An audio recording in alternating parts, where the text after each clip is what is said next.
In this video, we're going to discuss a Type D acquisitive tax-free reorganization. So Type D reorganizations can be either acquisitive or divisive, and divisive reorganizations are more common. You have things like spin-offs, and we'll talk about that in another video, but this video we're going to focus on the acquisitive variety of Type D reorganizations.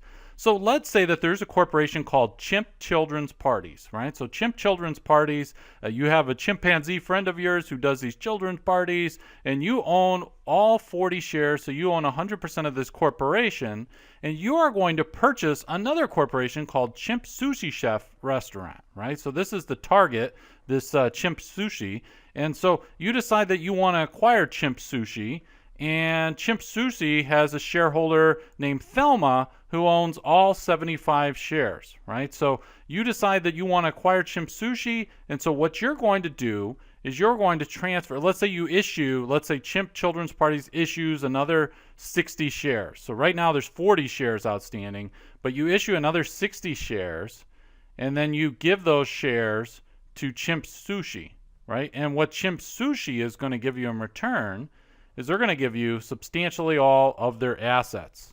They're going to give you substantially all their assets. We'll talk about what substantially all means in a moment, but for right now, they're going to give you their assets, and then you're going to give them 60 shares. Now, you could give them, you don't have to give them 60 shares of voting stock. It could be that you throw in a little cash, some boot into the deal. It doesn't have to just strictly be voting stock. But let's just say, to make this simple, you're giving 60 shares of voting stock, and they're giving you their assets, okay?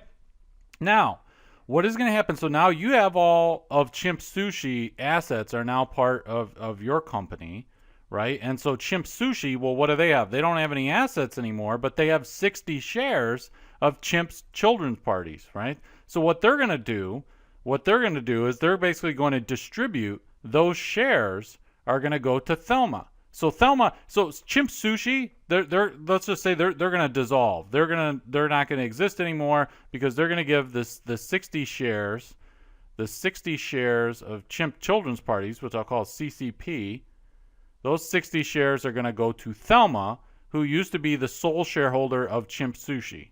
I know this is confusing. Hang in with me. We'll explain it. So now that Chimp Sushi, though, they are no more because they've given their assets to Chimp Children's Parties, and then they just issue this liquidating distribution. The only thing they had was the shares that they received in Chimp Children's Parties, which they give to Thelma.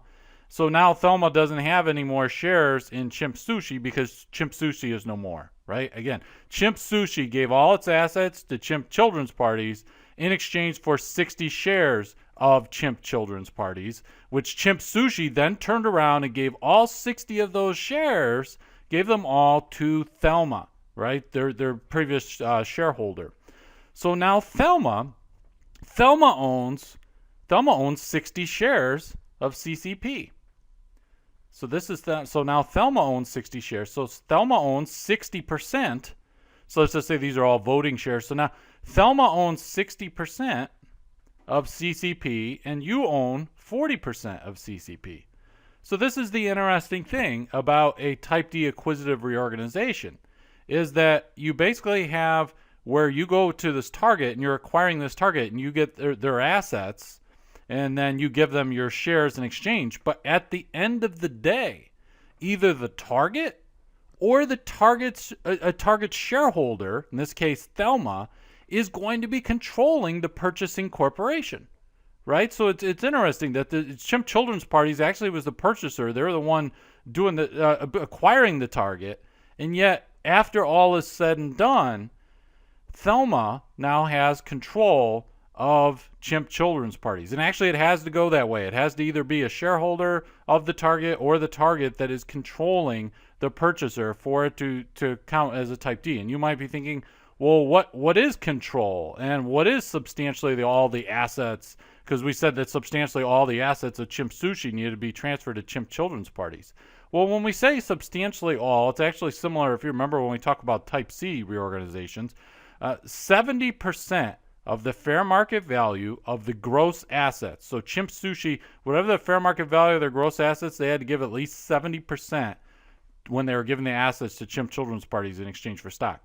And 90% of the fair market value of Chimp Sushi's net assets need to be transferred. Now, what do we mean when we talk about control? Because we said, hey, it's interesting here that Thelma now has 60%. She controls the company.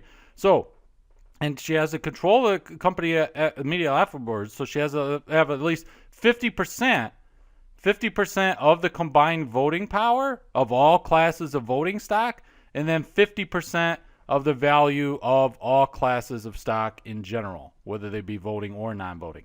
Now, in terms of the tax consequences, they're similar to a Type C reorganization, so I'm not going to go through that again, and you could check out the video we have on Type C reorganizations if you need a little review on that.